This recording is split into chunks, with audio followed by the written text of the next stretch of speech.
ॐ त्रिषु पर्णमन्त्राः ब्रह्ममेतु मां मधुमेतु मां ब्रह्ममेव मधुमेतु मां यास्ते सोम प्रजावत्सोऽभिसो अहं दुष्वप्नकन्तुरुषः यास्ते सोम प्राणागस्ताञ्जुहोमि त्रिषु पर्ण मया चितं ब्राह्मणाय दत्यात् ब्रह्महत्या वा एते घ्नन्ति ये ब्राह्मणा त्रिषु पर्णं पठन्ति ते सोमं प्राप्नुवन्ति आसहस्रात् पङ्क्तिं पुनन्ति ॐ ब्रह्ममेधया मधुमेधया ब्रह्ममेव मधुमेधया अत्यानो देव सवितः प्रजावत्सावी सौभगम् परातुष्वप्नियगुं सुव विश्वानि देव सवितदुरितानि परासुव यद्भद्रं तन्म आसुव मधुवाता ऋतायते मधुक्षरन्ति सिन्धवः माध्वीर्न सन्तोषधीः मधुनक्तमुतोषसि मधुमत्पार्थिवगुं व्रजः मधुद्यौरस्तु नः पिता मधुमानो वनस्पतिर्मधुमागुम् अस्तु सूर्यः माध्वीर्गावो भवन्तु नः य इमं त्रिषु पर्ण मया चितं ब्राह्मणाय दत्यात् भ्रूणहत्या वा एते घ्नन्ति ये ब्राह्मणा त्रिषु पर्णं पठन्ति ते सोमं प्राप्नुवन्ति आसहस्रात् पङ्क्तिं पुनन्ति ॐ ब्रह्ममेधवाः मधुमेधवाः ब्रह्ममेव मधुमेधवाः ब्रह्मादेवानां पथवि कवीनां ऋषिविप्राणां महिषो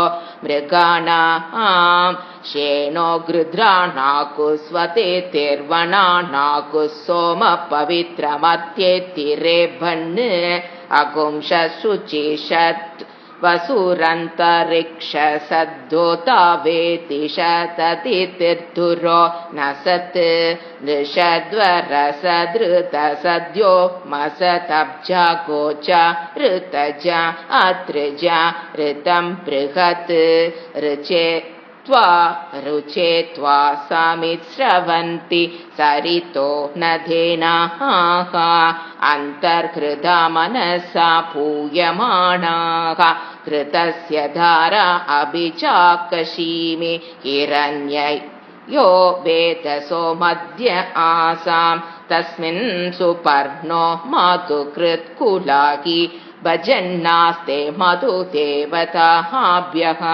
तस्यासते हरये सप्ततीरे स्वधां दुहाना अमृतस्य धारां य इदं त्रिषु पर्णमया चितं ब्राह्मणाय दत्यात् वीरहत्यां वा एते घ्नन्ति ये ब्राह्मणा त्रिषु पर्णं पठन्ति ते सोमं प्राप्नुवन्ति आसहस्रात् पङ्क्तिं पुनन्ति ॐ शान्ति शान्ति शान्तिः हरिः ॐ श्रीगुरुभ्यो नमः हरिः ॐ श्रुतिस्मृतिपुराणानाम् आलयं करुणालयं नमामि भगवत्पादं शङ्करं लोकशङ्करं शङ्करं शङ्कराचार्यं केशवं बादरायणं सूत्रभाष्यकृतौ वन्दे भगवन्तः पुनः पुनः निधये सर्वविद्यानां यशे वरोकिनां गुरवे सर्वलोकानां दक्षिणामूर्तये नमः ॐ सहना भवतु सहनौ भुनक्तु सह वीर्यङ्करवावहै तेजस्विनावधीतमस्तु मा विद्विषावहै ॐ शान्ति शान्ति शान्तिः ஜீவயாத்ரா 7, 8, 9 3 ஸ்லோகங்கள் தான் இருக்கு. நான் 3ஐ படிச்சிடறேன். கர்மோபாச சரி. கர்மோபாசனதோ விசுத்த ஹிருதய சத்வார்த்த சம்சித்தயே ஸ்வாச்சார்யம் பரிச்சர்ய சாஸ்திர விதினா தஸ்மாச்ச வித்யாம் பராம் ஸ்ருத்வா சம்சயனுத்தயே ச மனனம் தாம்னே நிதித்யாசனம் அப்யஸ்ய க்ரமஷः சமாதி நிலையः प्राप्नोतु शान्तिं ध्रुवाम्. एटाவது பாடல். ब्रह्मज्ञोऽपि स वासनाक्षयमनो नाशौ विधाय क्रमात् स्वात्मा रामपरो निशंसुगगनो मुक्तः स जीवन्नपि प्रारब्धे क्षपिते च देहविलये मुक्तिं विदेहाङ्गदः सच्चित् सौख्यमहे उपाधिरहिते मज्जद्वकारे परे. 9வது பாடல். इत्थं वेदवचोभिरेव नियते मार्गे वयं यात्रिकाः धर्माख्ये च सनातने कृतपदा वर्णाश्रमाचारिणः गच्छामक्रमशश्च मोक्षपदवीम् आनन्तरूपायता श्रद्धा भक्तिमतस्तथा धृतियुधानस्मान् विदत्यात् गुरुः. இதில் நம்ம பார்க்க வேண்டியது 7வது பாடல். இந்த ஸ்லோகத்தில் அவர் எப்படி ஆரம்பிச்சாருன்னு பார்த்தீங்கன்னா, கர்ம உபாசனத்தக அப்படின்னா கர்மத்தின் மூலியமாகவும், அதான் கர்மம்னா கர்ம யோகத்தின் மூலியமாக உபாசனா. உபாசனைங்க நம்ம பார்த்தோம் நிஷ்காம உபாசனை. கர்மத்தை கர்ம யோகமாக பண்ணுதல், அது உபாசனா. நிஷ்காம உபாசனை மூலியமாக ஒருவன் எதை அடையிறான்? விசுத்த ஹிருதய. விசுத்த விசேஷன சுத்த மனக அப்படின்னா மனதில் இருக்கிற அழுக்கு நீங்க பெறுகிறான். அப்புறம் மனம் சஞ்சலம். இந்த ரெண்டுக்கும் உண்டான உபாயம் தான் லாஸ்ட் ஸ்லோகத்துல சொன்னாரு. எப்போ ஒரு கர்மயோகத்தை பண்றானோ அப்ப அவன் மனதில் இருக்கிற அழுக்கு நீங்குகிறது. ராக துவேஷம் மெயின். அதுக்கடுத்து உபாசனையின் மூலியமாக, நிஷ்காம உபாசனையின் மூலியமாகத்தான் அவனுக்கு என்ன நடக்குது? மனம் சஞ்சலம் அல்லாத ஒரு நிலையை அடைகிறது. அப்புறம் அவன் என்ன பண்ணணும்? இந்த குவாலிபிகேஷன்லாம் பெற்றுட்டு சும்மா இருந்தா ஒண்ணு நடக்காது. என்ன பண்ணணும்? தத்துவார்த்த சம்சித்தையே. தத்துவன உண்மைத்தன்மையை, இந்த உலகத்தினுடைய ஈஸ்வரனுடைய ஜீவனுடைய உண்மைத்தன்மையை அடைவதற்காக, இந்த இறைவனை பற்றிய ஞானத்தை பெறுவதற்காக, ஆத்மான ஆத்மா இஸ் ஈக்வல் டு நான் அர்த்தங்க. ஆத்மாவை பற்றிய ஞானம்னா என்னை பற்றிய ஞானத்தை அடைவதற்காக அவன் யாருகிட்ட போகி ஆகணும்? ஸ்வ ஆச்சாரியம், வேதாந்த சொல்லிக் கொடுக்கிற ஒரு குருவிடம் அவன் என்ன ஆகணும்? ஆச்சாரியரை நாடனும். ஆச்சாரியம் பரிச்சரிய. பரிச்சரியனா பணிவுடன் அவரை நாட வேண்டும். ஒரு குவாலிபிகேஷன் ஆஃப் த சிஷ்யனோட, குவாலிபிகேஷனோட குருவை அடையணும். இப்ப நம்ம போன கிளாஸ்ல பார்த்தோம் குருவுக்கு உண்டான டெபினிஷன் என்னென்ன குவாலிபிகேஷன் அப்படின்னு பாத்தீங்கன்னா, உத்தம குரு அப்படிங்கிறவரு ஸ்ரோத்ரியம் பிரம்மனிஷ்டம். இப்போ ஒரு குறிப்பிட்ட காலம் அவர் ஒரு குருட்ட படிச்சிருப்பாரு, அது எதை கற்றாரோ அது நிற்றிருப்பார், பிரம்மனிஷ்டம். இது உத்தம குரு. அடுத்து மத்தியம குரு. மத்தியம குருனாங்க அவர் ஸ்ரோத்ரியம் இருக்கும், குருகிட்ட உட்காந்து படிச்சிருப்பாரு, ஆனா இன்னும் பிரம்ம நிஷ்டைக்கு கொஞ்சம் முயற்சி பண்ணிட்டு இருப்பாரு, ஆனா டீச் பண்ணிட்டு இருப்பாரு. அது மத்தியம குருன்னு சொல்லுவோம். ரெண்டாவது, ஃபர்ஸ்ட் உத்தமனா பெஸ்ட், அப்புறம் ஸ்ரோத்ரிய குரு ரெண்டாவது. ஸ்ரோத்ரியம் மட்டும் இருக்கும், பட் பிரம்ம நிஷ்டைக்கு அவர் முயற்சி பண்ணிட்டு இருப்பார்னு அர்த்தம். அவங்க மத்தியம குருன்னு சொல்லுவோம். அடுத்தது இன்னொன்னு நம்ம அதமன்ல சொல்ல மாட்டோம், உத்தம புருஷகன்னு சொல்லுவோம். அவங்க பாத்தீங்கன்னா பிரம்ம நிஷ்டம் மட்டும் இருக்கும் அவங்களுக்கு அந்த குரு, ஆனா அவர் குரு அல்ல, உத்தம புருஷாகன்னு சொல்லுவோம். சோ ஃபர்ஸ்ட் குருவை பிரிக்கும் போது ஃபர்ஸ்ட் உத்தம குரு அப்படின்னா ஸ்ரோத்ரியம், காதால கேட்டு படிச்சிருக்கணும், பிரம்ம நிஷ்டத்தில் இருக்கணும், அவர் தான் உத்தம குரு, அவரை நாடணும். அடுத்தது கிடைக்கல அப்படிங்கிற பட்சத்தில் நம்ம எங்க போலாம்? மத்தியம குரு இஸ் ஓகே தான், ஏன்னா அவருக்கு ஸ்ரோத்ரியம், அவர் கற்றிருப்பாரு, எதை முதல்ல படிக்கணும், எதை ரெண்டாவது படிக்கணும், எதுக்கப்புறம் எதை இதெல்லாம் ஓரளவுக்கு பஞ்சமா அந்த என்னென்ன டெக்னிக்ஸ் சாஸ்திரம் யூஸ் பண்ணுது அதெல்லாம் அவருக்கு ஓரளவுக்கு எல்லாமே தெரிஞ்சிருக்கும். ஆனா அந்த பிரம்ம நிஷ்டைக்கு ஏன் அவர் வரல அப்படின்னா, அவருடைய ஏதோ இந்திரிய அடக்கமோ மன அடக்கமோ ஏதோ ஒண்ணுல குறை இருக்கும்போது அந்த பிரம்ம நிஷ்டைக்கு அவர் கொஞ்சம் தடுமாறிட்டு இருப்பார். ஆனா அவர்கிட்ட போய் கத்துக்கலாம், தவறு வராது. அதனால அது பேர் மத்தியம குரு. ஆனா பிரம்ம நிஷ்டைக்கு அவரை நீங்க பிரம்மனிஷ்டே அவர்கிட்ட இருக்கிற இந்திரிய அடக்கம் மனடக்கம் எல்லாம் ஓரளவுக்கு தான் இருக்கும். நாம அதை பார்க்க கூடாது. அவர் சொல்லி கொடுக்குற விஷயத்தை மட்டும் கேட்டுட்டு வந்துடணும். இது வந்து ஸ்ரோத்ரிய குரு, அதாவது வெறும் ஸ்ரோத்ரியம் மட்டும் இருக்கும், பிரம்மனிஷ்டிக்கு இல்லாத குரு. இவங்க மத்தியம குருன்னு சொல்லுவோம். அடுத்தது மந்த குருன்னு சொல்லக்கூடாது. அவங்க குருவே கிடையாது. அவங்கள என்ன தெரியுங்களா சொல்லுவோம், உத்தம புருஷக. வேர்த்தே மாறும், உத்தம புருஷக அப்படின்னு என்னன்னாங்க, அவங்க பிறக்கும் போதே இப்ப ரமணர் மாதிரி ஒரு 2 வார்த்தை நீதான் பிரம்ம தத்துவமா இருக்கிறாய், தத்துவம் அசிங்கிற அந்த சில வார்த்தைகளை கேட்டோடனே அவங்க நிஷ்டைக்கு போயிடுவாங்க, பிரம்ம நிஷ்டைக்கு போயிடுவாங்க. ஆனா ஒரு குரு கிட்ட படிச்சிருக்க மாட்டாங்க. ஒரு குரு கிட்ட உட்காந்து சம்சார துக்கத்துல கஷ்டப்பட்டு சம்சாரம் என்ன, அந்த கஷ்டத்தை எப்படி தாண்டி வர்றது, அதுக்கு என்னென்ன கிரமங்கள், இந்த கலாச்சாரத்துல என்னென்ன புக்ஸ் எல்லாம் இருக்குது, என்னென்ன டெக்ஸ்ட், எப்படி எதை தாண்டி எதை படிக்கணும், அதெல்லாம் அவங்களுக்கு எதுவும் தெரியாது. ஜஸ்ட் எப்படி அவங்களுக்கு அது கிடைச்சதுன்னா, பூர்வ ஜென்மத்துல கடைசி வரைக்கும் வந்திருப்பாங்க, ஏதோ ஒரு ப்ராப்ளத்தினால அவங்க நிஷ்டைக்கு போக முடியாமல் தவறி இறந்திருப்பார்கள். அப்ப அடுத்த ஜென்மத்துல பிறந்தொன்ன யார் ஒரு சின்ன வயசுலயே 10 வயசு 15 வயசுலயே நீ அதுவாகத்தான், நீ எதை அடைய நினைக்கிறாயோ நீ அதுவாகத்தான் இருக்கிறாய் அப்படின்னு யாராவது ஒரு குரு ஒரு நிமிஷம் ஒரு நாள் சொல்லி கொடுத்தா கூட அவங்க நிஷ்டைக்கு போயிடுவாங்க. ஆனா சொல்லித்தர தெரியாது அவங்களுக்கு. ஏன்னா அவங்களுக்கு சம்சார துக்கம்னே என்னன்னு தெரியாது. அப்ப அவங்க எப்படி டெக்ஸ்ட் என்னென்ன இருக்குன்னு தெரியாது. இந்த ஜென்மத்தில் இந்த சரீரம் எடுத்ததுக்கு அப்புறம் போன ஜென்மத்தில் இந்த டெக்ஸ்ட் எல்லாம் அவங்க ஞாபகத்தை சொல்ல முடியும், அதெல்லாம் ஞாபகத்துக்கு வராது. அப்ப என்ன, அவர்கிட்ட போய் நீங்க ரமண பெரிய பெரிய மகரிஷி நிறைய பேர் இருக்காங்க, அவங்களுக்கு அதனாலதான் அவங்களுக்கு பேர் உத்தம புருஷகன் சொல்லுவோம். குரு வரமடையார், உத்தம புருஷக. அவர்கள் மகாத்மாக்கள். அவரிடம் போய் நீங்க ஆசீர்வாதம் வாங்கலாம், அவர்கிட்ட நீங்க பணிவிடை செய்யலாம், எல்லாமே நல்லது. பட் ஞானத்தை அவர்கிட்ட நீங்க வாங்க முடியாது. ஏன்னா அவருக்கு கிரமம் தெரியாது. இந்த மாதிரி டெக்னிக்ஸ் எதை யூஸ் பண்ணுனா எப்படி சொல்லி தரணுங்கிறது அவருக்கு தெரியாது. But our Uttama புருஷகா. So first என்ன சொன்னேன், உத்தம குரு, அடுத்தது மத்தியம குரு, அடுத்தது உத்தம புருஷக, மனிதன், மாமனிதன், மேதை, அப்படி எடுத்துக்கலாம், மகான், இப்படி இருப்பாங்க 3 பேர். இந்த விஷயத்தை பொறுத்த வரைக்கும் நீங்க அந்த பிரம்ம நிஷ்டை அந்த மகான் கிட்ட போய் கிளாஸ்ல கத்துக்க முடியாது, ஆசீர்வாதம் வாங்கிட்டு வரலாம், அவ்வளவுதான். இது இப்படிப்பட்ட குரு எப்ப நம்ம யாருகிட்ட போறது பெஸ்ட், ஸ்ரோத்ரியம் பிரம்மனிஷ்டம், அவருதான் தி பெஸ்ட் குரு. எது வேதாந்தத்தை சொல்லி கொடுக்கறதுக்கு அவருதான் பெஸ்ட்.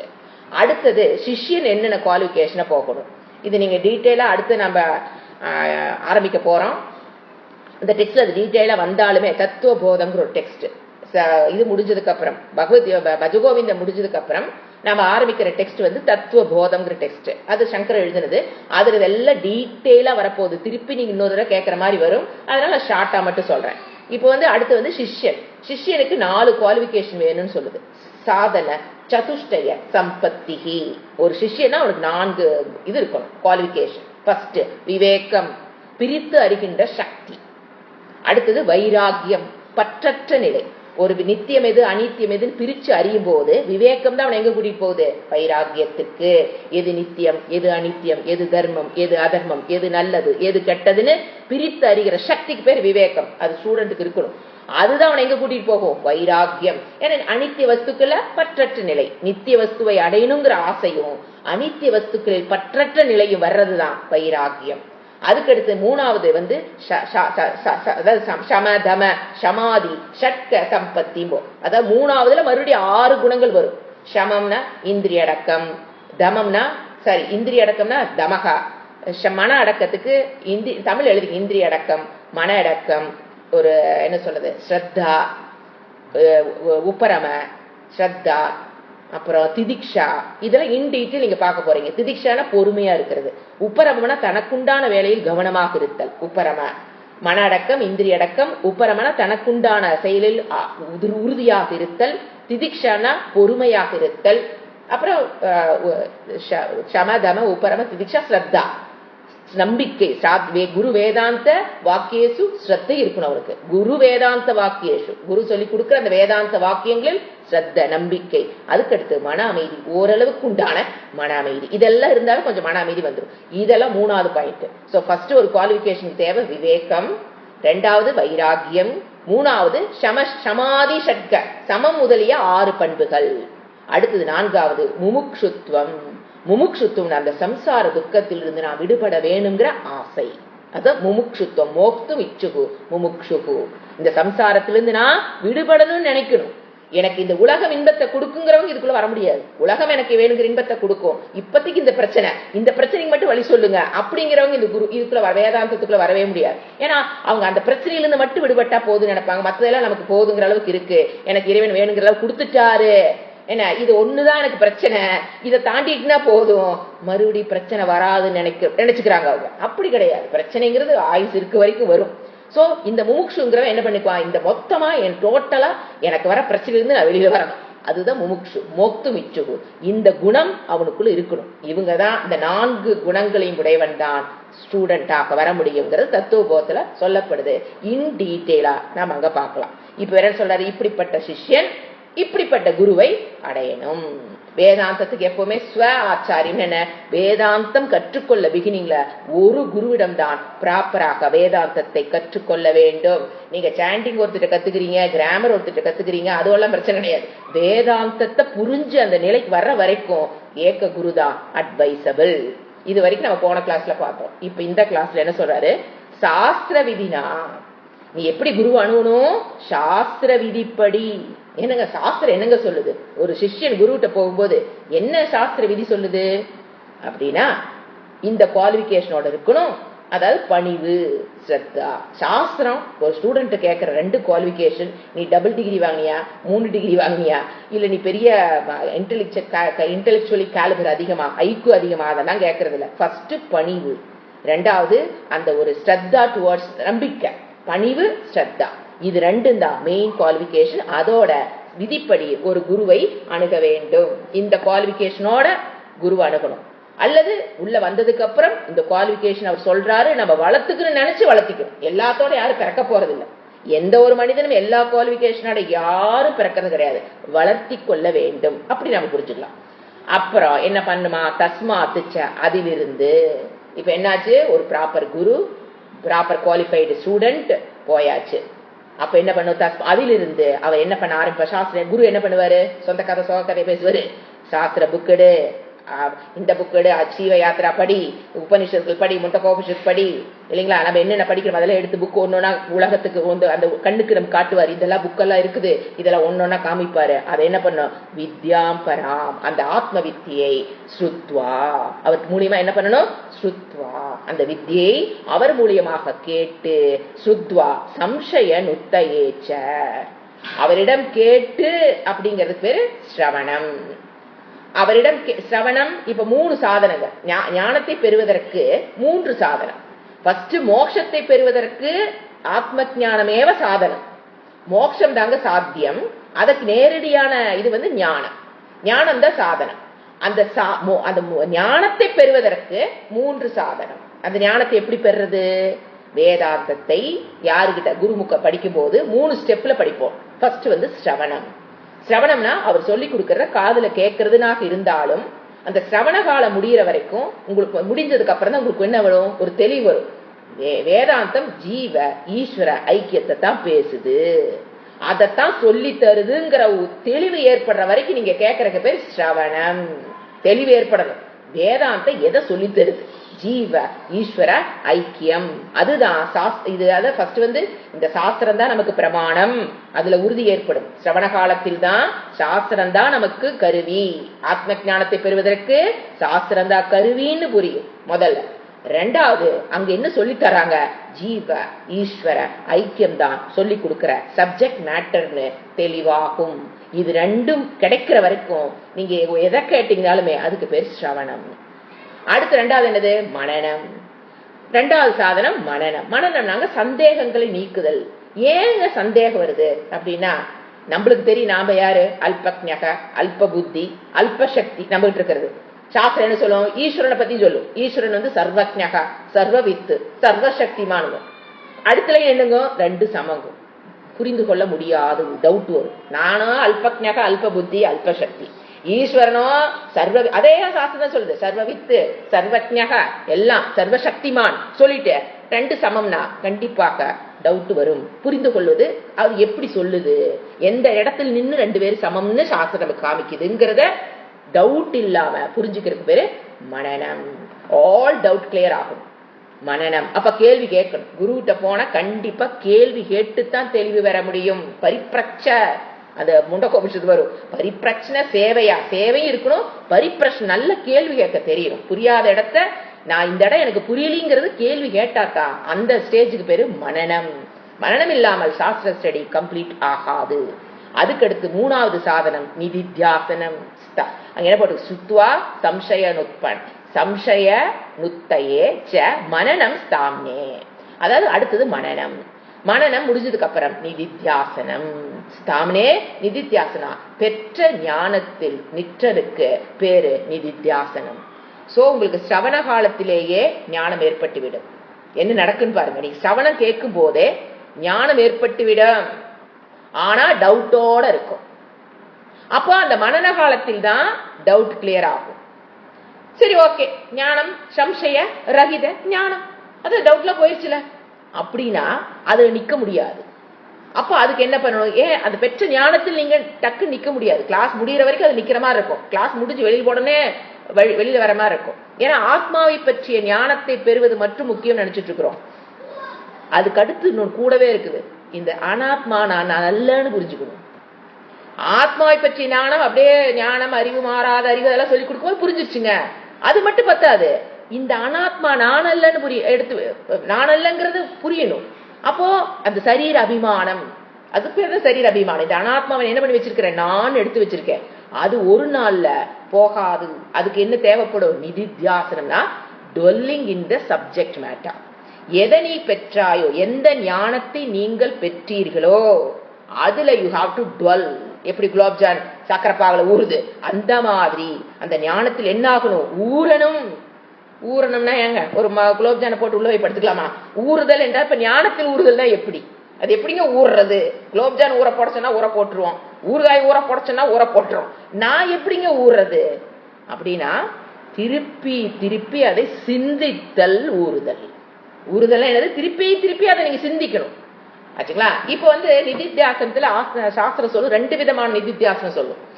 அதாவது எப்படின்னு பாத்தீங்கன்னா, ஃபர்ஸ்ட் இந்த சுவாமி சொல்ற உதாரணத்துக்கு மறக்க முடியாது. ஒரு பையன் சைக்கிள் ஓட்டுறான்னு வச்சுக்கலாம். ஃபர்ஸ்ட் எடுத்தோட என்ன பண்ணுவான்? சைக்கிள் ஓட்ட பழகும் போது யாருமே இல்லாத ஒரு கிரவுண்ட்ல போய் கொஞ்சம் கொஞ்சம் அப்படியே குரங்கு படலை போட்டு அப்படியே கொஞ்சம் கொஞ்சமா நல்லா ஓட்ட அப்ப என்ன இருக்கணும்? யாரும் இல்லாத கிரவுண்ட்ல பழகிக்குவான். ஆயுஷ்க்கு அங்கேயாங்க ஓட்டிட்டு இருப்பான். அப்புறம் என்ன பண்ணுவான்? மொல்ல சும்மா கொஞ்சோண்டு வண்டி வர மாதிரி 4-5 வண்டி வர ரோட்ல அப்படியே நைஸா ஓட்டி பார்ப்பான். அந்த வீட்டுக்கு அவன் இருக்கிற வீட்டுக்குள்ளேயே ஓட்டி பார்ப்பான். அப்புறம் என்ன பண்ணுவான்? பிரஃப் ரோடு, எத்தனை டிராபிக் நம்ம ஈரோடு பிரஃப் ரோடு, அங்க விட்டு பழகிடுவான். இதுதான் கிரமம். ஒரு பழகிறோம் அப்படின்னா இதே கிரமம் தான் ஞானத்தை பெறுவதில். இப்ப நிதித்தியாசனம்ங்கிறது ஃபர்ஸ்ட் பாத்தீங்கன்னா எப்படி 2 விதமா பண்றது. ஃபர்ஸ்ட் அந்த பையன் ஆள் இல்லாத இடத்துல சைக்கிள் ஓட்டி பழகினா பாத்தீங்களா, அந்த மாதிரி இப்ப நாம ஒரு விஷயத்தை கத்துக்கிட்டோம் அப்படின்னா தனியாக உட்கார்ந்து சிந்திக்கிறது. எந்த வேர்டு அக்ராஹ்யம், அக்ரோ, நம்ம இன்னைக்கு முண்டகோபனிஷத்துல அதுக்கான வார்த்தைகள் நிறைய உபனிஷத்து கொடுக்கும். அக்ராஹ்யம் அதை கையில பிடிக்க முடியாது, அகோத்திரம் அதுக்கு பிறப்பற்றது, இந்த மாதிரி ஒரு வார்த்தை எடுத்து வச்சு அல்ல அந்த வார்த்தைகளை சிந்தித்தல். அது என்ன பண்ணலாம்? நம்ம ரெக்கார்டிங் திருப்பி போட்டு கேட்கறது, அதெல்லாமே நிதித்தியாசனம் தான். ரெக்கார்டிங் திருப்பி போட்டு கேட்கறது, அப்புறம் நோட்ஸ் எழுதுறது, அதை எக்ஸ்பேண்ட் பண்ணி பாக்குறது, அப்புறம் ஆல்ரெடி அந்த நம்ம பண்ண பாத்தீங்களா காலையில குரூப் டிஸ்கஷன், அதுல ஒரு கேள்வி கேட்டு ஒரு பதில் சொல்ல ட்ரை பண்றது, இது எல்லாமே நிதித்தியாசனம். இது பிகினிங் லெவல். எப்படி ஆள் இல்லாத ஊர்ல சைக்கிள் ஓட்டுற மாதிரி கிரவுண்ட்ல. அதுக்கப்புறம் என்ன பண்ணுவான்? கொஞ்சம் கொஞ்சம் அந்த டிராபிக்ல எப்படி பழகிறானோ அதே போல நீங்க ஆயுசுக்கு நிதித்தியாசனம் தனியா ஒரு ரூம்ல உட்கார்ந்து விவிக்த தேசே அப்படின்னு என்னது தனியான ஒரு ரூம்ல உட்கார்ந்து சிந்தித்தல். ஏன்னா ரெக்கார்டிங் கேட்கறீங்கன்னா 10 பேர்த்தோட உட்காந்துட்டு அப்படி டிரான்சாக்ஷன் பண்ணிட்டாங்க, ரெக்கார்டிங் கேட்க முடியும். தனியாக அமர்ந்து என்ன பண்ற பாத்தீங்களா? நிதித்தியாசனம் ஃபர்ஸ்ட் ஸ்டேஜ் இதுதான். அதுக்கு அடுத்த ஸ்டேஜ் என்னன்னு பாத்தீங்கன்னா என்ன வரும்? அது நீங்க அப்படியே கண்டினியூ பண்ணிட்டு இருந்தீங்கன்னா, விடாமுயற்சியுடன் தொடர்ந்து முயற்சி பண்ணும் போது நீங்க டிரான்சாக்சன் பண்ணும் போதே பெற்ற ஞானத்தில் நின்று கொண்டு டிரான்சாக்சன் பண்ணுவீங்க. புரியுதுங்களா? அதான் ஃபைனல் ஸ்டேஜ். பெற்ற ஞானத்தில் நின்று கொண்டு we can do transaction. அப்படியே பெற்ற ஞானம் என்ன? நான் இந்த ஆத்மா, அனாத்மாவின் விட அபிமானத்தை விட்டு விடுதல். 2 ஞானத்துல 2. 1 ஆத்மாவை பற்றிய ஞானம், சத்தியம் ஞானம் அனந்தம் அல்ல சத்து சித்து ஆனந்தம்ங்கிற ஞானம். அடுத்தது அனாத்மாவின் மேல் இருக்கிற அபிமானம் போய் அந்த ஸ்டேஜ்ல நின்னுகிட்டே we will do transaction with the world. அதுதான் நிதித்தியாசனத்திலே ஃபைனல் ஸ்டேஜ். அது வரைக்கும் என்ன பண்ணணும்? யூ ஹாவ் டு டுவெல் சிந்திக்கணும். எந்த ஞானத்தை பெற்றீர்களோ அதையே என்ன பண்ணும், சிந்திக்கணும். அதுக்குதான் சொல்லுவார் சுவாமிஜி, சிந்திக்கணும்ட்டு ஒரு முண்டகோபனிஷத்து ஒரு தடவை முடிச்சாச்சு, திருப்பி சிந்திக்கணும், திருப்பி முண்டகோபனிஷத்து எடுத்து படிச்சா குருவுக்கும் சொல்லி கொடுக்கறதுக்கு போர் அடிச்சிடும், சிஷ்யனுக்கு கேட்கறதுக்கு போர் அடிச்சிடும். அதனாலதான் மீண்டும் சிந்திக்கணுங்கிறதுக்காகத்தான் இறைவன் 1108 உபனிஷத்துக்களை இறைவன் கொடுத்திருக்காருன்னா அவருக்கு நல்லா தெரியும் மனிதன் ஒரு உபனிஷத்தை படிச்சு தேர முடியாது. பழக்க தோஷம், எத்தனை கோடி சரீரம் எடுத்தோமோ அத்தனை கோடி சரீரத்துல இது நான்கிற அபிமானம் அது போகிறதுக்கு we have to do நிதித்தியாசனம். அது பல மெத்தட் இருக்கு. ஃபர்ஸ்ட் தனியா உட்காந்து பண்றது, அப்புறமேல் அது ஃபைனல் ஸ்டேஜ். இந்த பையன் எப்படி பிரஃப் ரோட்ல சைக்கிள் ஓட்டுறானோ அந்த மாதிரி ஃபைனல் ஸ்டேஜ் we will அந்த ஞானத்தில் நின்று கொண்டு we will do transaction. First பிகினிங்ல கிளாஸ்ல மட்டும்தான் அந்த ஞானத்தில் நிற்போம், வெளியே போனோன்னா அது விட்டுரும். அப்புறம் கொஞ்சம் கொஞ்சம் அப்பப்ப அந்த ஞாபகம் வரும், அது அடுத்த ஸ்டேஜ். ஃபர்ஸ்ட் கிளாஸ் மட்டும்தான், வெளியே போனதுக்கு அப்புறம் இதுக்கு சம்மந்தமே இருக்காது. அப்புறம் கொஞ்ச நாள் ஆக அப்பப்ப ஞாபகம் வரும். எது இந்த பிரம்ம அந்த ஞானத்தை பத்தி நிஷ்டையில் கொஞ்சம் நேரம் இருந்து பழகும். அப்பப்போ 1 நிமிஷம் 2 நிமிஷம் அந்த நிஷ்டைங்கிறது கிடைக்கும்.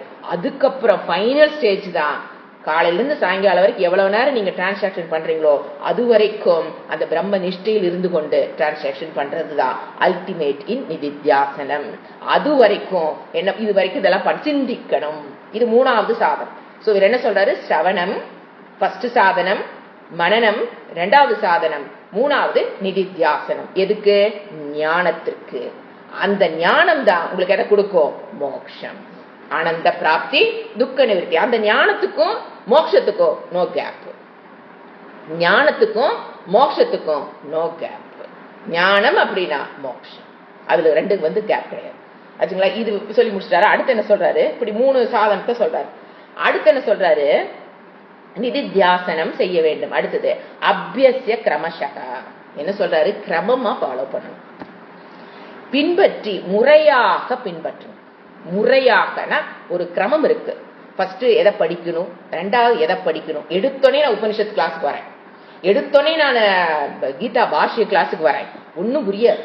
கிரமமாக போகணும். அந்த கிரமம் யாருக்கு தெரியும், குருக்கு தான் தெரியும். இந்த கிரமத்துல போனாதான் அதை புரிஞ்சு கொள்ள முடியும் அப்படின்னு. இல்ல எனக்கு இதெல்லாம் எனக்குலாம் ஈஸியா புரிஞ்சு, எனக்கு சமஸ்கிருதம் தெரியும், எனக்கு லாங்குவேஜ் தெரியும், எனக்கு அந்த சமஸ்கிருதத்தை படிச்சு நான் புரிஞ்சுக்குவேன், அதெல்லாம் வேலைக்காகாது.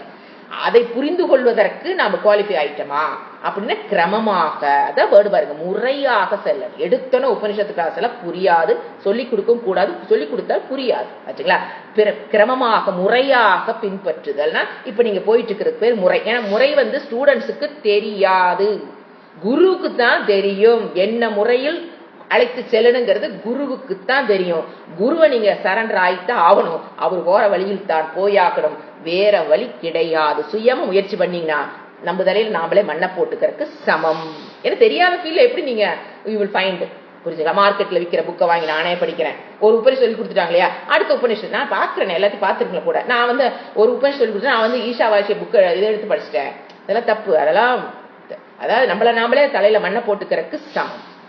அடுத்து என்ன சொல்றாரு, சமாதி நிலையக, நிதித்தியாசம் செய்த பிறகு அந்த மனோநிலைக்கு பெயர் சமாதி. இந்த சமாதிங்கிற வேர்டு யார் யூஸ் பண்ணுவாரு, பதஞ்சலி.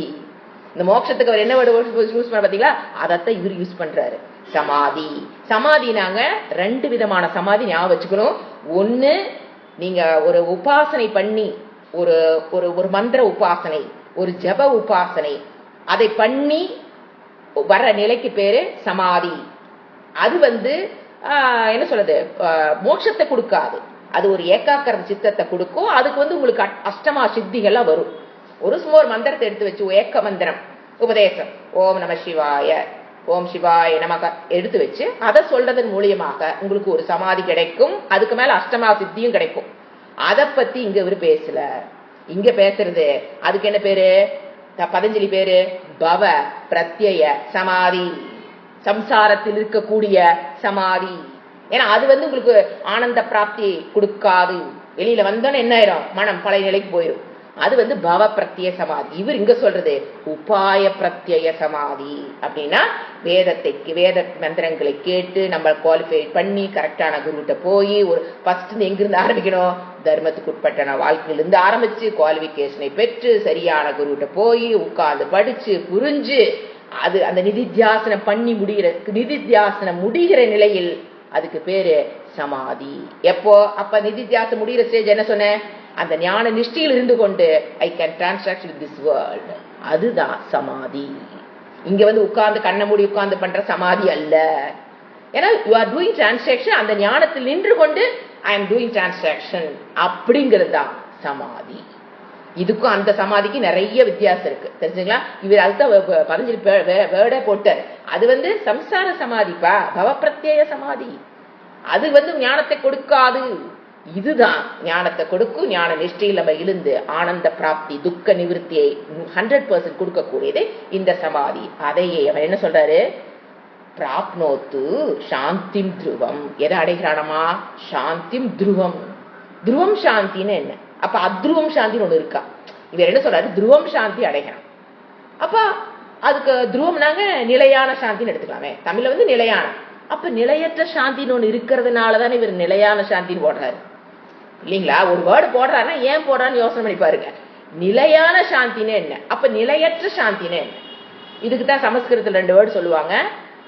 அது ஃபர்ஸ்ட் நிலையற்ற சாந்திக்கு பேரு ஆபேக்ஷிக சாந்தி. ஆபேக்ஷிக, இக்கு போட்டு க்ஷிக, ஆபேக்ஷிக சாந்தி. இது நிலையற்ற சாந்தி. இன்னொன்னு என்னது? ஆத்யந்திக. ஆத்யந்திக நிலையான சாந்தி. வேர்டு தெரியாதவங்க நிலையற்ற சாந்தி, நிலையான சாந்தி எழுதிக்கலாம், ஒன்றும் தப்பு இல்லை. இப்ப நிலையற்ற சாந்தின்னு என்ன? நிலையான சாந்தின்னு என்ன? நிலையற்ற சாந்திங்கிறதுங்க ஒரு 50% 60% சாந்தி கிடைக்கும். எப்ப தெரியுங்களா? நீங்க கர்மயோகம் பண்ணும்போது, ஒரு வைராகியத்தை பெறும் பொழுது ஒரு சாந்தி கண்டிப்பாக கிடைக்கும். பட் அது டோட்டல் கிடையாது. டோட்டல் சாந்தி அதுதான் ஆத்யந்திக்க நிலையான சாந்திங்கிறது. ஞானத்தினால் கிடைக்கக்கூடிய சாந்தி, மன நிறைவு. இந்த இடத்துல சாந்திங்கிறது மன நிறைவு, மன அமைதி. அதுக்கு பேர் சாந்தி. அதுல 2ஆ பிரிக்கிறாரு. ஒண்ணு நிலையற்ற சாந்தி, இன்னொன்னு நிலையான சாந்தி. அந்த நிறைவுன்னு எடுத்துக்க, மன அமைதி எடுத்துக்க. அப்ப நிலையற்றதுங்கிறது எப்பவே நமக்கு கிடைச்சிரும். நீங்க கர்மயோகம் பண்ணும் போதே நீங்க அதை ஸ்மெல் பண்ணலாம், மன அமைதி பெறுதல். அப்புறம் ஒரு விவேகத்தின் மூலியமாக ஒரு வைராகியத்தை பெற்றீங்க, அதுக்கு பேரே இருக்குது வைராகிய சுகம்னு பேரு. அதுலயும் நமக்கு என்ன கிடைக்கும்? சாந்தி கிடைக்கும். ஆனா அதுல என்ன இருக்கக்கூடாது? நம்ம ஏமாந்து விடக்கூடாது. அது நமக்கு ஒரு பாதையில் கிடைக்கிற போனஸ் மாதிரி. ஒரு சம்பளம், மாசான சம்பளம் வாங்குறோம், இதெல்லாம் என்னது? போனஸ் மாதிரி. நம்புறது ஆத்யந்திக சாந்தி. அதை அவன் அடைகிறான். அதனால என்ன சொல்ற? துருவம் சாந்தி. இதெல்லாம் ப்ராசஸ்ல வந்தா அவன் அடையிற சாந்திக்கு பேரு துருவம், நிலையான சாந்தியை அவன் அடைகிறான். இப்ப இதுவரைக்கும் அவர் சொன்னது என்னென்ன கிரமம் சொல்லிட்டு வந்தாரு இந்த யாத்திரையில்? ஃபர்ஸ்ட் என்ன சொன்னாரு? அஸ்திக்யம். ஃபர்ஸ்ட் ஸ்லோகத்துல அப்படின்னு என்ன? தர்மத்துக்கு உட்பட்டான வாழ்க்கை வாடுறது ஃபர்ஸ்ட் ஸ்டெப். 2வது ஸ்டெப் என்ன சொன்னாரு? நித்திய வஸ்துல ஒரு ஆசை, நான் பிரம்ம தத்துவத்தை தெரிந்து கொள்ளணுங்கிற ஒரு ஆசை வரணும். ஆசை இல்லாம ஒண்ணும் பண்ண முடியாது. 3வது கர்மயோகம், தியானம். அதன் மூலியமாக நீ உன்னை ரெடி பண்ணிக்கோ. 4வது என்ன சொன்னாரு? குருவை நாடு. 5வது என்ன சொல்லிட்டாரு? சிரவணம், மனனம், நிதித்தியாசனம் பண்ணணும். அப்படியே வரிசையா சொல்லிட்டு வர்றாரு. இது அப்படியே ஜீவ யாத்திரா ஸ்லோகத்துடைய ஷார்ட்டா நான் சொல்றேன். முதல்ல என்ன சொன்னாரு? அஸ்திக்யம்னா தர்மத்தின் பிரகாரம் வாழ்தல். 2வது ஒரு இந்த நித்திய வஸ்துவை பிரம்ம தத்துவத்தை அறிந்து கொள்ளணுங்கிற ஆசை. வெறும் ஆசை மட்டும் இருந்தா பத்தாது. அப்புறம் 3வது என்ன பண்ணணும்? நீ கர்மயோகம் பண்ணணும், உபாசனை பண்ணணும். கர்மயோகங்கிறது மனதில் இருக்கிற அழுக்குகள் நீங்குவதற்கு கர்மயோகம். உபாசனைங்கிறது ஒரு ஏகாக்கிரத சித்தத்தை பெறுவதற்காக உபாசனை பண்ணணும். 3வது ஸ்டெப்பு. 4வது ஸ்டெப்பு எல்லாம் பண்ணிட்டு வீட்டோட வந்துக்கிட்டா ஒண்ணு பிரயோசனம், குருவை நீ நாடி போகணும். அடுத்து 5வது குரு விட்டு போயிட்டு காலத்தொட்டு கும்பிட்டு ஆசீர்வாதம் வாங்கிட்டு வர்றதல்ல, சிரவணம், மனனம், நிதித்தியாசனம். இந்த 3 தான். இது எல்லாம் தான் பெண்ணது ஞானத்துக்கு உண்டான சாதனம். அடுத்தது 8வது. இதுல பாத்தீங்கன்னா ஞானத்துக்கு அப்புறம் ஞானம் பெற்றாச்சு, ஞான நிஷ்டைக்கு போற காலத்தில் அல்லது ஞான நிஷ்டைக்கு பிறகு அப்படி எடுத்துக்கலாம். இப்ப சில சாதனங்களை நம்ம தொடர்ந்து செய்யணும், சில சாதனங்களை விட்டுறலாம். ரொம்ப கேர்ஃபுல்லா புரியணுங்க. இது ஞானத்தில பெற்று ஞான நிஷ்டைக்கு பிறகு, இப்ப இல்லை, ஞான நிஷ்டையில் இருக்கிற அந்த காலத்தில் என்னென்ன சாதனங்களை பின்பற்றணும், எந்தெந்த சாதனங்களை விட்டு விடலாம் அப்படின்னு பாத்தீங்கன்னா, கர்மயோகம் அதெல்லாம் வந்து அப்ப நம்ம கர்மயோகங்கிறதே நம்ம மறந்துடுவோம். ஞான நிஷ்டைக்கு போனதுக்கு அப்புறம் கர்மயோகங்கிறதோ அல்லது ஏகாக்கிர சித்தத்திற்காக நீங்க மன ஒருமைப்பாட்டுக்காக ஏதாவது நீங்க பண்ணிட்டு இருந்தீங்கன்னா அதெல்லாம் தேவையில்லை. எப்போ ஞான நிஷ்டைக்கு போனதுக்கு பிறகு. உடனே நாளைக்கால கர்மயோகம் விட்டுலாமான்னு கேட்கக்கூடாது. இப்பதான் நம்ம ஆரம்பிச்சிருக்கிறோம்.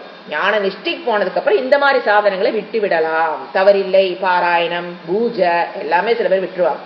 அவ தேவையில்லை. ஏன்னா எதற்காக அவங்க இதெல்லாம் பண்ணினாங்களோ, பாராயணம், பூஜை, கர்மயோகம், அப்புறம் தியானம், உபாசனை, இதெல்லாம் எதுக்கு பண்ணாங்க? அந்த ஞானத்தை பெருக்குதான் பண்ணாங்க. ஞானத்தை பெற்றாச்சு, ஞான நிஷ்டைக்கு ட்ரை பண்ணிட்டு இருக்கும் போது அதை விட்டு விடலாம். ஆனா சிலதை த்ரூ அவுட் த லைஃப் விடக்கூடாது. எது? நான் சொல்லவே தேவையில்லை. இந்திரிய அடக்கம், மன அடக்கம், இல்லைங்களா? இதுல என்ன ஆகுன்னு கேட்டீங்கன்னா ஞான நிஷ்டை அப்ப சுபாவம் ஆயிரும். அவங்க வந்து நான் இந்திரிய அடக்கத்தை பழகணும்னு அவங்க பழக தேவையில்லை. அது அவங்களுடைய சுபாவம் ஆகிற வரைக்கும் இந்திரிய அடக்கம், மன அடக்கத்தை பிராக்டிஸ் பண்ணித்தான் ஆகணும். அது என்ன ஆகணும்? சுபாவமா இந்திரிய அடக்கம் வந்திருக்கும், சுபாவமா மன அடக்கம் வந்திருக்கும். அது வரைக்கும் கண்டிப்பாக ஞான நிஷ்ட காலத்திலும் அந்த சாதனத்தை அவர்கள் விடக்கூடாது. அதே மாதிரி நிதித்தியாசனத்தையும் விட்டு விடக்கூடாது. எனக்கு தான் புரிஞ்சு போச்சு அப்படின்னு நிதித்தியாசனத்தை விட்டுட்டோம்னா திருப்பி எங்கதான் பெவிலியனுக்கு வரங்கிற மாதிரி அவுட் ஆகி வந்து பெவிலியனுக்கு வராங்கிற பார்த்தீங்களா கிரிக்கெட்ல, அந்த மாதிரி ஃபர்ஸ்ட்டுக்கு வந்துருவோம். ஸோ நிதித்தியாசன காலத்துல ரொம்ப கேர்ஃபுல்லா இருக்கணும், விட்டு விடக்கூடாது. சரிங்களா? நிதித்தியாசனம் என்னன்னு பாத்தீங்கன்னா வாசனாக்ஷயம் சொல்லுவோம். அந்த காலத்துல என்ன நடக்குன்னு பாத்தீங்கன்னா, ஞானம் தான் நம்ம சிரவண காலத்துல ஞானத்தை பெற்றுவோம், மரண காலத்துல அதுக்கு உண்டான டவுட்லாம் போயிருது. அப்புறம் என்னங்க பண்றோம் அப்படின்னா வாசனை பதிவுகள் க்ஷயம் அப்படின்னா உடனே மனோஷயம்னு எடுத்துக்கிறாங்க. மனதை அழித்தல் அல்ல. நிதித்தியாசனத்தின் போது என்ன நடக்குது? வாசனா க்ஷயம். வாசனைனாங்க நான் இந்த சரீரங்கிற அபிமானத்திலிருந்து வருகின்ற தொந்தரவுகள் இல்லாமல் ஆகுதல். என்னது வாசனைனா? என்னது? பதிவுகள். பதிவுகள்னாங்க எல்லா பதிவையும் அழிச்சிட்டு அல்லது எல்லா பதிவுகளையும் அழிச்சிட்டு நீங்க வாழ முடியாது. பதிவுகள் தான் நம்ம வாழ்றதுக்கு உதவி பண்ணுது. காலையில என்ன சாப்பிட்டேன் பதிவாயிருக்கணும், அப்பதான் நம்ம காலையில சாப்பிட்டே இல்லையான பதில் சொல்றோம். எப்படி சொல்றோம்? அந்த பதிவு தான் நமக்கு சொல்லுது. சோ பதிவுகளை அழிக்க வேண்டிய அவசியம் இல்லை, அல்லது மனதை நாசம் பண்ணணுங்கிற தேவையில்லை. இது ரெண்டும் பண்ணித்தான் ஞானத்தில் நிக்கணுங்கிறது தவறான கருத்து. ஃபர்ஸ்ட் பதிவு இல்லாம வாழ முடியாது. அப்ப என்ன நடக்குதுன்னா அந்த நிதித்தியாசன காலத்தில் அந்த உள்ள இருக்கிற வாசனைகள் வெளியில வரும்போது நம்மை தொந்தரவு பண்ணாது. அதுதான் அந்த நிதித்தியாசன காலத்தில் என்ன நடக்குது? அந்த வாசனைகள் பதிவுகள் உள்ள நீங்க இதுக்கு முன்னால வாழ்ந்த வாழ்க்கை, துக்கம், சந்தோஷம் எல்லாமே, ஒரு வெறுப்பு, பொறாமை எல்லாம் பதிவு பண்ணி வச்சுதானே வாழ்றோம். பொறாமை, கர்வம், சரீர அபிமானம், ஒரு சோகம், பயம் எல்லாமே பதிவானதான் இருக்கு. அது அப்பப்ப வெளியில வந்துதான் தீரும். ஆனா தொந்தரவு பண்ணாது. வருபட்ட விதை அப்படி ஞாபகம் ஈஸியா புரிஞ்சுக்கலாம். அதெல்லாம் என்ன ஆயிரும்? வருபட்ட நடக்கல கப்பல் இருக்கும், வருத்தாச்சு, அது முளைக்காது. அதை போல மனதில் வாசனைகள் இருக்கும், அழிக்க முடியாது. வாசனைகள் இல்லாம பண்ண முடியாது. சிருஷ்டிக்கு அதெல்லாம் ஆப்போசிட்டா போய் நிக்கிறது. அது எப்படிங்க போய் முடியும்? முடியாது. அது தொந்தரவு பண்ணாதுன்னு புரிஞ்சுக்கணும். அது மனோ நாசம் சில பேர் புரிஞ்சு வச்சிருக்காங்க. மனதை நீங்க நாசம் பண்ண தேவையில்லை. மனம்ங்கிறது நமக்கு ஒரு பூஷன், அலங்காரம், இறைவன் கொடுத்த ஒரு வரம். அதை போய் எங்க நாசம் பண்ணணும்? மனதை எப்படி செம்மைப்படுத்தணும்னு தெரிஞ்சுக்கணுமே தவிர மனதை நாசம் பண்ணுதல் என்ன தெரியுங்களா? ஒரு குறிப்பிட்ட நேரம் தியானம் பண்ணும்போது நான் வெறும் தியானம் அந்த எதை விஷயத்தை நினைச்சு தியானம் பண்றோமோ அதுலயே நிற்றல் அப்படிங்கிறது மன நாசம் பாங்க. அதெல்லாம் தேவையில்லை. தேவையற்ற விஷயம் மனோ நாசம் பண்றதெல்லாம் தேவையில்லை. வாசனை நீங்க அப்ப வாசனை பாத்தீங்கன்னா ரெண்டு விதமான வாசனை சொல்லுவோம். ஒண்ணு வந்து சுப வாசனைம்போம், இன்னொன்னு அசுப வாசனா. வாசனை பதிவுகளே ரெண்டா பிரிக்கலாம். ஒண்ணு சுப வாசனா, இன்னொன்னு அசுப வாசனா. சுபம் என்ன? அந்த வாசனை வெளியில வந்தால வெளியில வந்ததுன்னா யூ வில் நாட் டிஸ்டர்ப். அது வருது, அது பாட்டுக்கு அது இருக்குது, போகுது, அதனால நான் டிஸ்டர்ப் ஆகல அப்படின்னா அதுக்கு பேரு சுப வாசனா. அதை நீங்க அழிக்கணுங்கிற தேவையே இல்லை. அதனால நீங்க இன்னும் கொஞ்சம் முயற்சி பண்ணி ஒரு தானம் பண்ணணும், தர்மம் பண்ணணும்னு உள்ள இருக்கிற வாசனை வெளியில் வருது, நற்பண்புகள் வெளியில் வருது, அதை ஏங்க அழிக்கணும்? அது வளர்த்தி கொள்ளலாம், தவறில்லை. ஏது பிரச்சனைனா அசுப வாசனா. எது? கோபம், பொறாமை, கர்வம், சுயநலம், இதெல்லாம் வந்து பதிஞ்சிருக்கு வெளியில் வருது பாத்தீங்களா? அதுக்கு பேரு என்னது? அசுப வாசனா. அது வெளியில வரும்போது என்ன ஆகணும்? அது வருபட்ட விதையாக மாறணும். அப்படி நினைச்சுக்கணும். எல்லா வாசனையும் அழிக்கிறது அல்ல. புரிஞ்சுங்களா? இப்ப யாரும் மியூட் பண்ணலப்பா. புரிஞ்சுங்களா? இப்ப மனதில் இருக்கிற பதிவுகள்ல சுபவாசனையை நீங்க அழிக்க தேவையில்லை. அது நீங்க என்ன பண்ணலாம், அதனுடைய போக்கில் விடலாம். நல்லது செய்யணும், நற்பண்புகள். அதே மனதில் இருக்கிற அசுப வாசனை, கர்ப்பம், கோபம், பொறாமை, இதெல்லாம் தான் என்ன பண்ணணும், வெளியில் வரும்போது என்னை தொந்தரவு பண்ணாமல் இருக்குதான்னு பார்த்துக்கணும். அது நிதித்தியாசனத்தின் மூலம் நடக்கும். அதனாலதான் சொல்றது, ஞானத்தை பெற்றுட்டோங்கிறதுக்காக உடனே அந்த பலன் கிடைக்குமானா கிடைக்காது. இட் நீட்ஸ் டம்ஸ். You have to dwell in the subject matter. அப்பதான் அந்த நிதித்தியாசன காலத்தில் முடிஞ்சதுக்கு அப்புறம் தான் ஆனந்த பிராப்தி, துக்க நிவர்த்தியை நாம் அனுபவிக்க முடியும். அதைத்தான் அவர் இந்த ஸ்லோகத்துல சொல்றாரு. இப்ப வேர்டு பை வேர்டிங் பார்க்கலாம். பிரம்மஜ்ஞஹா அபி போட்டார் பாத்தீங்களா. பரபிரம்மனை ஞகனது அறிந்திருந்தாலும் கூட, உங்களுக்கு அந்த ஞானம் வந்துட்டாலும், பிரம்மனை அறிந்தவனும் கூட என்ன பண்ணணும், வாசனா க்ஷயமனக நாசௌ, மனதில் இருக்கும் வாசனைகள் போவதற்கு என்ன பண்ணணும், விதாய கிரமாத்து, முறைப்படி செய்யணும். ஒரு மெத்தட் பிரகாரம் நிதித்தியாசனம் செய்யணும். எதே மனதில் இருக்கிற அந்த வாசனை போகிற வரைக்கும், அசுப வாசனைன்னு பிராக்கெட் போட்டுங்க, எல்லா வாசனையும் போக தேவையில்லை. அசுப வாசனை போவதற்கு அப்படின்னா அது வந்தாலும் என்னை டிஸ்டர்ப் பண்ணாத அளவுக்கு முறைப்படி ஒரு ப்ராசஸ் செஞ்சுதான் வரணும். சுவாத்ம ஆராம பரக, எப்படி என்னது சுவாத்ம, அப்புறம்தான் தன்னில் தானே திருப்தி அப்படிங்கிற நிலை நமக்கு வரும். நான் என்னுடைய திருப்திக்கு வெளி உலகத்தை அல்லது ஒரு உறவுகளையோ அல்லது ஒரு பொருள்களையோ அல்லது பல எக்ஸ்பீரியன்ஸ் அனுபவங்களையோ நான் சார்ந்து இல்லை. என்னுடைய திருப்திக்காக நான் யாரையும் சாராமல் முழு திருப்தி தன்னிடத்தில் ஆத்மரதிகி, அதோட உபனிஷத்துல வரும், தன்னில் தானே ரமித்துக் கொண்டிருக்கும் நிலை. வெளியில் இருக்கிறது நாம அதுக்காக மற்றவங்க அன்பா இல்ல அப்படிலாம் கிடையாதுங்க. அன்புங்கிறது உங்களுடைய சொரூபம். அது நீங்க அன்பை காமிச்சுதான் பழக போறோம், அதுல மாற்றம் கிடையாது. பட் என்னுடைய திருப்திக்கு I will not long for any object, any persons or any experience. என்னுடைய திருப்திக்கு இந்த மூணு வேணும்னு இல்லை. ஐ எம் ஆல்வேஸ் திருப்தாக, பூர்ண திருப்தாக. வெளியில இருக்கிற பொருள் வருதா, ஓகே. வரலையா, ஓகே. அந்த பொருள்களோ அந்த ஆப்ஜெக்ட்ஸோ அல்லது அந்த உறவுகளோ அல்லது அந்த எக்ஸ்பீரியன்ஸோ என்னுடைய திருப்தியை முடிவு பண்ணுவது கிடையாது. அதுதான் நிலை. வெளியில் இருக்கிற உறவுகளோ வெளியில் இருக்கிற இதோ என்னுடைய திருப்தியை உறுதி பண்ணுவது கிடையாது. என்னுடைய திருப்தி not depend upon anybody else in this world. அதுதான் என்னது, சுவாத்ம ஆராம பரக, தன்னில் தானே திருப்தி. அனிஷம் எப்பொழுதும் இருக்கும். அந்த நிலை எப்படி இருக்கும், எப்பொழுதும் 24/7 திருப்தஹ in spite of any situation around me. புரிஞ்சுங்களா? அதுதான் என்னது, சுக முக்தக. சுக கனகன என்னங்க, பூரண சுகம். என்னுடைய சுகம் பூரணம். அது என்னது, முக்தக அப்படின்னு என்ன அர்த்தங்களா, மோக்ஷம், துக்கத்திலிருந்து விடுதலை அடைதல். என்னது முக்தகனா பூர்ண சுகம். அதாவது சுகம்ங்கிறது திருப்தினால கிடைக்கக்கூடிய சுகம். புரிஞ்சுங்களா? திருப்தி, பூர்ண திருப்தி. அதனால எனக்கு எப்படி இருக்குது, பூர்ண சுகம். என்னுடைய சுகத்துக்காக நான் வெளியில் இருக்கிற எந்த விஷயத்தையும் சார்ந்து இல்லாத நிலை வரும். வெளியில் இருக்கிற சூழ்நிலை எப்படி வேணா இருக்கட்டும், என்னுடைய சுகம் என்னங்கிட்டதான் இருக்குது. அவங்கெல்லாம் என்னுடைய சுகத்தை டிஸ்டர்ப் பண்ண முடியாதுங்கிற ஒரு நிலை. அதுக்கு பேருதான் ஜீவன்.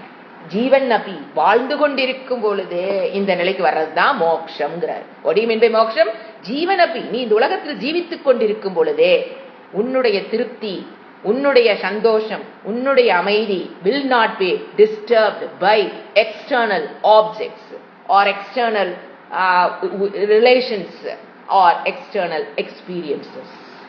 இதுக்கு பேர் தாங்க ஜீவன் முக்திக்கு டெஃபினிஷன் அழகா கொடுக்கிறார். திஸ் இஸ் கால்டு ஜீவன் முக்திக்கு, திஸ் இஸ் கால்டு மோக்ஷம். இதுதான் மோக்ஷம். அதோட அவன் வாழ்கிறான்.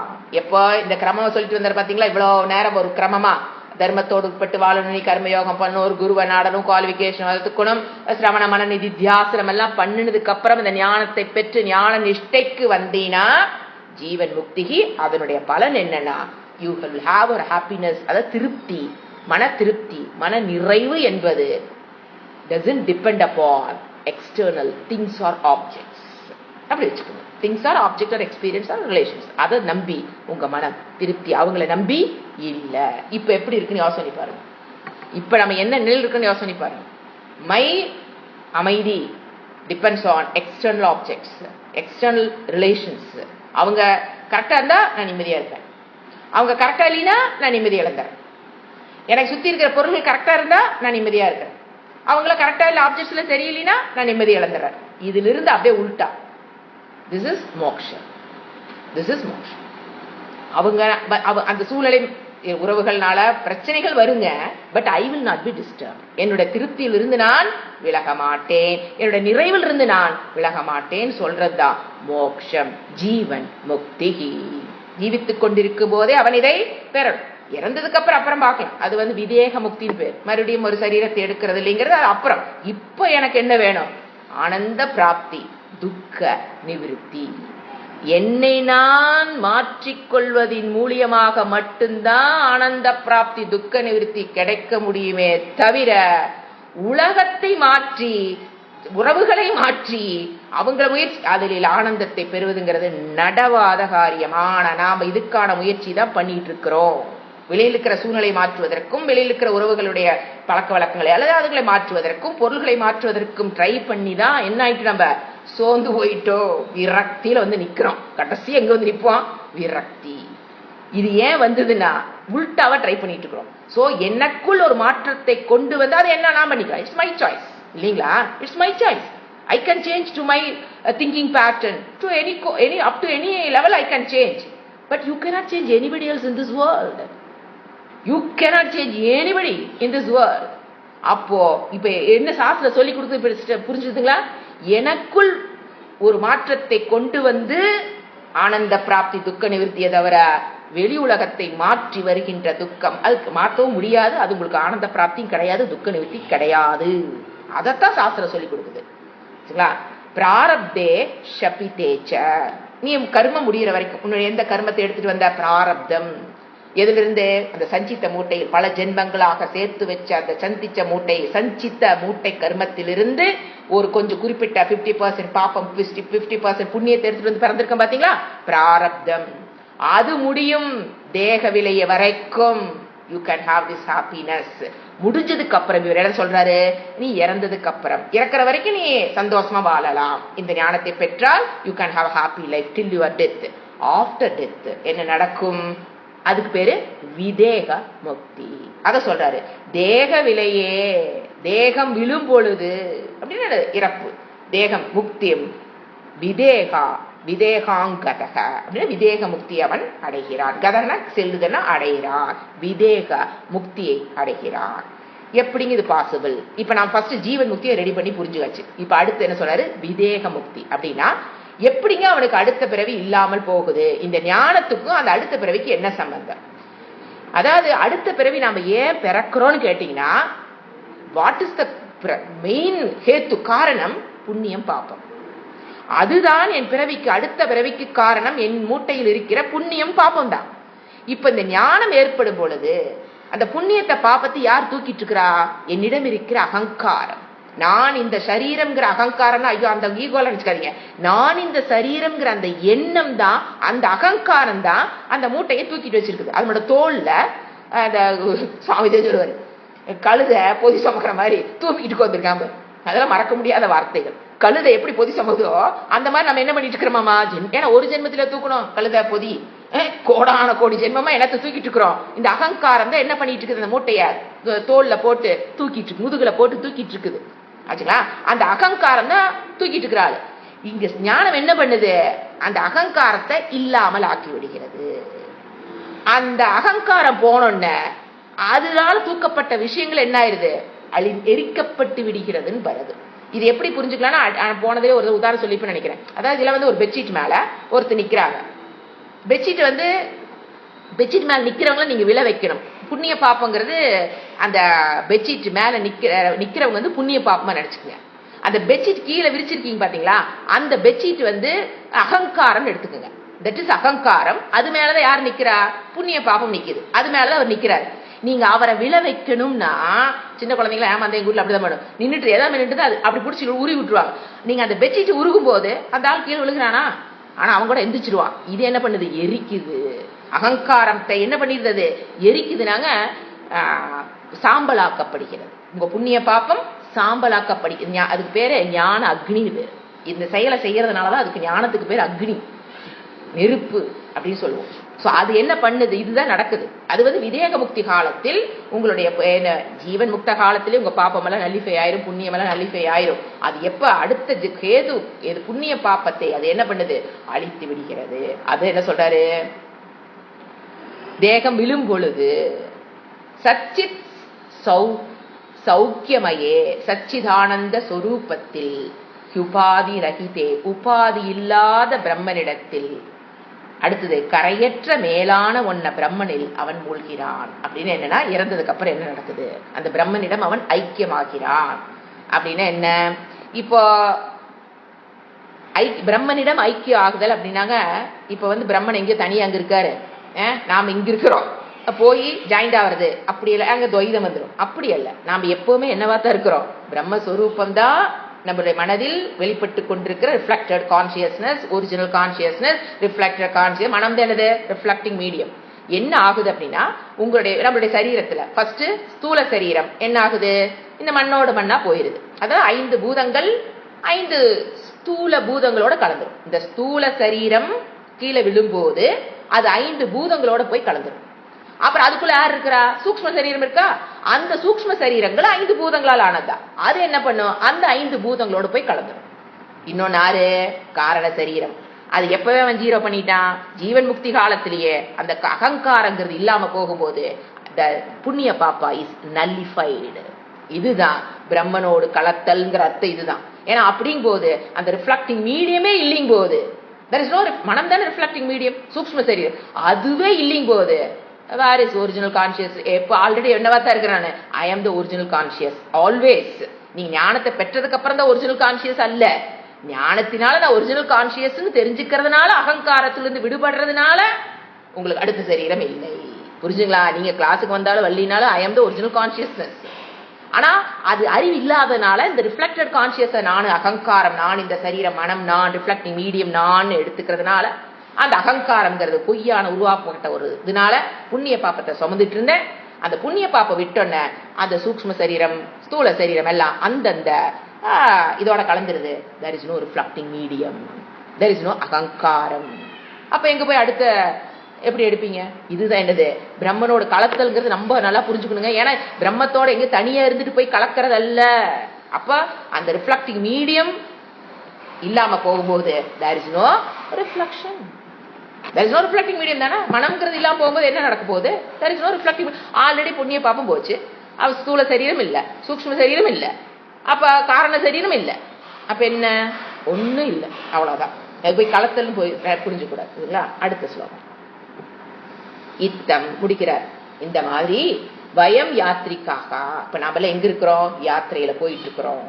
அந்த பிரம்மத்தின் சொரூபத்தை அடைவதற்கு யாத்ரா மார்கே நியத்தை, இவ்வாறு நாங்கள் அது என்ன சொல்றாரு, நாங்களா ஸ்டூடெண்ட்ஸ் குருகிட்ட ஆசீர்வாதம் வாங்குறாங்க. இந்த ஸ்லோகம் எப்படி அமைச்சிருக்காருன்னா, நாங்களா ஸ்டூடெண்ட், எங்களுக்கு குருவே நீங்க ஆசீர்வாதம் பண்ணுங்க, ஏன்னா நீங்க அதை அடைஞ்சிட்டீங்க, எங்களுக்கு அதை அடையறதுக்கு ஆசீர்வாதம் பண்ணுங்கன்னு கேட்கறாங்க ஸ்டூடெண்ட்ஸ். பெரிய கருத்துக்கள் இல்லை, இதேதான் சொல்லப்பட்ட கருத்துக்கள் ரிவைஸ் பண்றாரு. இவ்வாறு நாங்கள் பயணம் செய்பவர்கள் அந்த பாதையில் போடப்பட்ட அந்த இறைவனை அறிதல்ங்கிற பாதையில் போடப்பட்ட வேத வச்சோத்பிகியே, வேதத்தில் சொல்லப்பட்ட பாதை. இந்த பாதை ரோடு யாரு போட்டா, எல்என்டி இல்ல, இந்த ரோடு யாரு போட்டிருக்கா, இறைவன் போடப்பட்ட பாதை. யாரை அடைவதற்கு, இறைவனை அடைவதற்கு. இங்க இருக்கிற கோயம்புத்தூர் போனீங்கன்னா அந்த ரோடு யாரு போட்டிருக்கா, எல்என்டி போட்டிருக்காங்க, நம்ம போறோம். அதை போல இறைவனை அறிவதற்கு உண்டான பாதை யாருதான் போட்டிருக்கா, வேதம்ங்கிற பாதை. நோ அதர் வே, வேதத்தில் சொல்லப்பட்ட பாதை. புரிஞ்சுங்களா, வேதமே படிக்காம, உபனிஷத்துக்களே படிக்காம எப்படி அந்த பாதையில போறது, போக முடியாது. அதைத்தான் புரிஞ்சுக்கணும். வேதத்தில் சொல்லப்பட்ட பாதை, வேதம் போட்ட பாதை, இறைவன் போட்ட பாதை.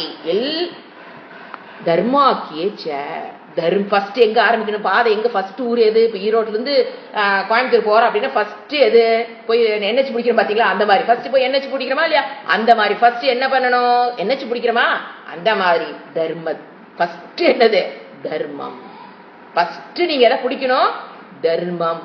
சுவாமி சொல்வார், என்ஹெச் போய் பிடிக்கிறதா ஃபர்ஸ்ட் எதுல போயிடும், தர்மம். சோ அந்த தர்மம் என்ற பெயரில், தர்மம் நாங்க நீங்க தானம் எல்லாம் நினைச்சு கூடாதுங்க, திருப்பி ரீக்ளைட் பண்ணிக்கிங்க. தர்மம்னா சாமானிய தர்மம், தெரியலனா போய் நோட்ஸ் எடுத்து ரிவைஸ் பண்ணிக்கிங்க. அடுத்து விசேஷ தர்மம் இல்லையா? அப்புறம் என்ன சொல்ல, நித்திய கர்மம், வேதத்தில் சொல்லப்பட்ட நித்திய கர்மம், நைமித்திய கர்மம், பிராயச்சித்த கர்மம், அப்புறம் காமிய கர்மம், அப்புறம் விகித கர்மம் பேர் இதுக்கெல்லாம், விகித கர்மம், அப்புறம் செய்யக்கூடாது நிஷித கர்மம், இதெல்லாம் செய்யக்கூடாது அதெல்லாம் செய்யக்கூடாது, எது எது சொல்லி இருக்கோ அதெல்லாம் செல்லணும். அப்புறம் வர்ண தர்மம், அப்புறம் ஆசிரம தர்மம், அப்புறம் குல தர்மம், எத்தனை இருக்கு. அப்புறம் மன தர்மம், சரீர தர்மம், இந்திரிய தர்மம், இது எல்லாத்துக்கும் பேர் ஒரு வேர்டு தர்மங்க. புரிஞ்சுங்களா? இதுல போகணும். இதுதான் ஃபர்ஸ்ட். அதுக்கு என்ன தர்மமோ அதை ஃபாலோ பண்ணணும். எனக்கு பிடிக்குதுங்களா தூக்கி போட்டுட்டு எது நான் செய்யணும் இறைவன் சொல்றார். உடலுக்கு உண்டான தர்மம், மனதுக்கு உண்டான தர்மம், எல்லாம் அங்கங்க என்ன இருக்குது தர்மம். அதுல ஃபர்ஸ்ட் வந்தா போய் என்ன சிரோட்டை பிடிச்சிடலாம். ஆச்சா? அடுத்து என்ன பண்ணணும், இதையெல்லாம் ஃபாலோ பண்ணி இப்ப காலையில் நம்ம பார்த்தோம் பாத்தீங்களா, நியம பதஞ்சலி சொல்ற வேர்டு வந்து what are the things you should do, நியமம். What are the things you should not do, யமம். இதெல்லாம் பண்ணாத சொன்னாரா இல்லைங்களா? எது பண்ணாத, அஹிம்சா, சத்தியம், அபரிக்கிரக, அஸ்தேயம், பிரம்மச்சரியம், இதெல்லாம் வந்து யூ ஷுட் நாட் கேர், இதெல்லாம் செய்யக்கூடாது. அன்றித்த பாஷணம், சத்தியம்னா பேசக்கூடாதுன்னு சொல்லக்கூடாது, பொய் பேசாமல் இருத்தல், திருடாமை, அப்படி நெகட்டிவா புரிஞ்சுக்கணும். அப்புறம் என்ன சொன்னாரு, நியமம், இதெல்லாம் யூ ஷுட் டூ.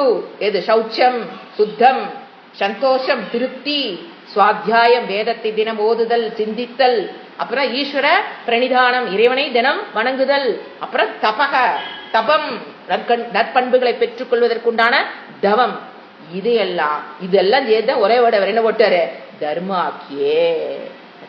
அடுத்தது சனாத்தனே, இதெல்லாம் எப்பவுமே இருக்கிற தர்மம். இப்ப நான் சொன்னதெல்லாங்க சிருஷ்டி தொடங்கின காலத்திலிருந்து சிருஷ்டி முடிகிற வரைக்கும் உண்டான தர்மம் இல்லைங்களா? இது எப்ப மாறும்? நீங்க டபுள் டிகிரி வாங்கிட்டு இதெல்லாம் மாறுமே என்ன? இல்ல நீங்க MP MLA பிரைம் மினிஸ்டர் ஆயிட்டு அதெல்லாம் மாறுமே என்ன? எப்பவும் மாறாது. நீங்க எவ்வளவு பெரிய ஆளானாலும் இதெல்லாம் ஃபாலோ பண்ணணும். அதை எப்பொழுதுமே, அதை சனாத்தன தர்மம் சொல்லுவாங்களே, இந்த வேர்டு அது சனாத்தனம், எப்பொழுதும் இருக்கிற தர்மம். இதெல்லாம் சேர்ந்ததுக்கு பேர் தாங்க சனாத்தன தர்மம் பேர். கிருதபதாகா, நாங்கள் கால், பதம்னா கால், நாங்க என்ன பண்றோம், இப்பதான் காலடி எடுத்து வைக்கிறோம். என்ன அழகான வேர்டு பாருங்க, கிருதபதாகா, நாங்கள் எங்கள் கால்களை எடுத்து இப்பதான் வச்சிருக்கிறோம். அப்புறம் என்னென்ன தர்மம் விட்டு போச்சு அது மறுபடியும் ஆட் பண்ணிக்கிறாரு, வர்ண, ஆசிரம, ஆச்சாரினக அப்படின்னு. என்னங்க, எல்லா என்ன தர்மம் தெரிஞ்சா மட்டும் பத்தாது. எனக்கு அது தெரியும் இது தெரியும், நோ யூஸ், ஃபாலோ பண்ணணும். கிரகஸ்த ஆசிரமத்தில் என்ன பண்ணணுமோ ஃபாலோ பண்ணணும். பஞ்சமகா யக்னங்கள் இன்னைக்கு சொன்னா நாளையில இருந்து ஃபாலோ பண்ண ஆரம்பிச்சிருக்கணும். அதுதானே தவிர எங்களுக்கு பஞ்சமகா யக்னம் தான் தெரியுங்க, 2 மார்க் கிடைக்கலாம். பஞ்சமகா யக்னம் டிக் போட்டு 2 மார்க், சத்சங்கத்துல கேட்டா பதில் சொல்லலாம், அது பிரயோசனம் அல்ல. ஆச்சாரினேக, ஃபாலோ பண்றவங்க தான் கால் எடுத்து வைக்கிறான்னு அர்த்தம். சொல்ல இறைவன் சொன்ன தர்மங்களை கால் எடுத்து வைக்கிறோம் அப்படின்னு என்ன அர்த்தம்? எதை நீங்க ஃபாலோ பண்ண ஆரம்பிச்சிருக்கீங்களோ, பிகினிங். கச்சாமக கிரமஷ்ச, மெதுவாக நாங்க போறோம். இது ரொம்ப அண்டர்லைன் பண்ணிக்கணும். மெதுவா நான் போற சூழ்நிலை ஏன் சொல்றான்? எல்லாரும் என்ன சொல்றீங்க, ஏங்க இத்தனை நாள் ஆச்சு எனக்கு ஞானம்லாம் கிடைச்சிருச்சு, ஆனா ஏதாவது பிரச்சனைனா திருப்பி எனக்கு மெதுவா தான் போக முடியும். கிரமசம், கிரமமாகத்தான் போக முடியும். கச்சாமக, நாங்க பொது, அந்த ஸ்டூடெண்ட் ஒத்துக்கிட்டாரு, நம்மள மாதிரி அவசரப்படல. அவர் என்னட்டாரு, நாங்க மெதுவாவே போய்க்கிறோம். கச்சாமக, நாங்கள்னு சொல்றாரு ஸ்டூடெண்ட்.